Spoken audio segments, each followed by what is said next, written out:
Okay, this is part one of the immune system. So we will talk about nonspecific defenses and one type of specific, we'll go through the nonspecific defenses, and then part two will be the specific defenses. So what is the function of your immune system? Well, it's to defend your body against pathogens. And what is a pathogen? Do you remember what a pathogen is? Okay.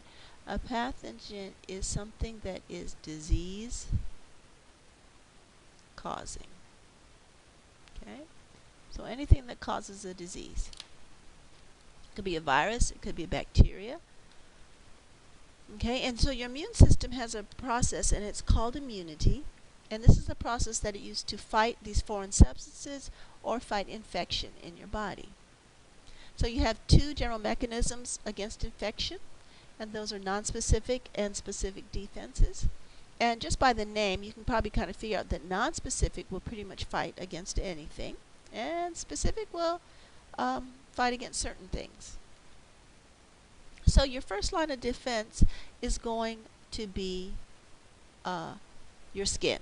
Okay, that's going to be your body's most important non-specific defense, your skin.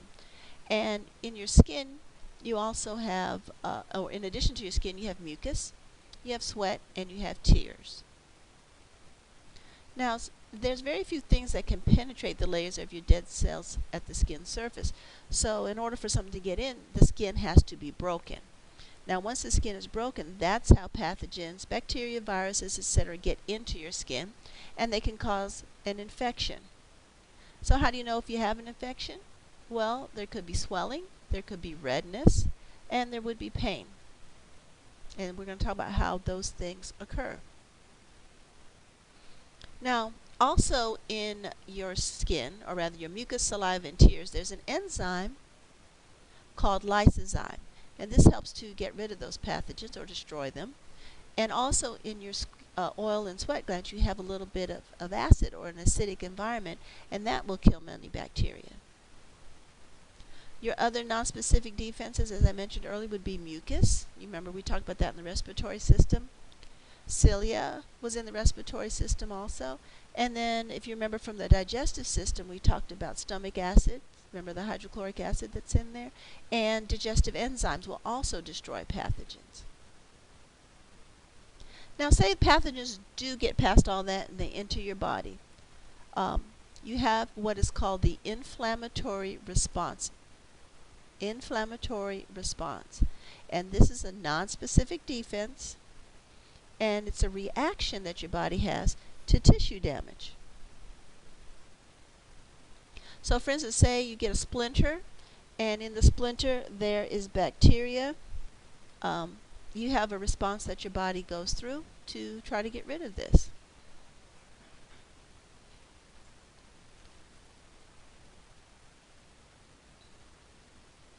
Okay, so when the pathogens are detected, your white blood cells are the ones that will fight the infections.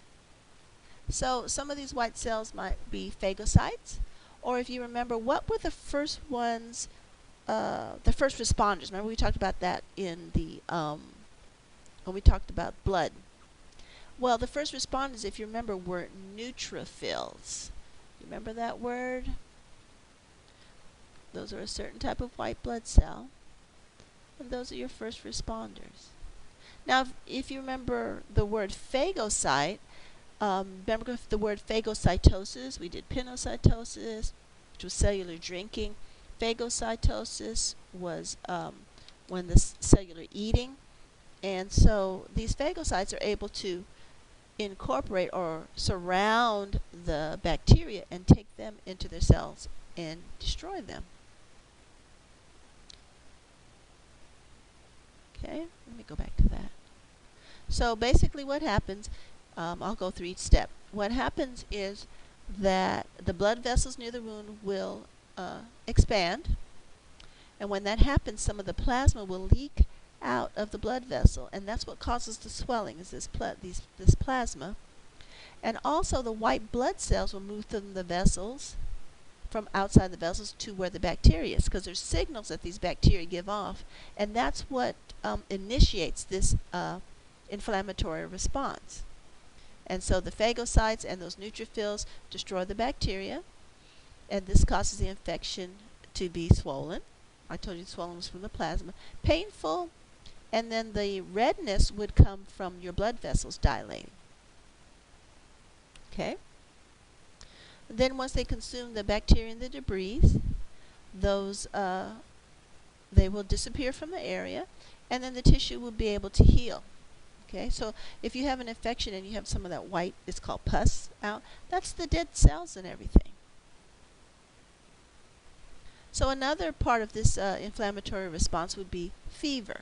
And this our chemicals get released, and they increase your body temperature, your inside, your core body temperature. And obviously pathogens probably grow best at 37 Celsius, because that's what body temperature is. But the fever, with the temperature being higher, this slows down their growth or even can kill them. And when you have a fever, you also have an increased heart rate. And so if the blood is going through your veins faster, what does that mean? That the white blood cells will get there faster also. Many times when viruses infect cells, okay, those cells give off a protein called interferon.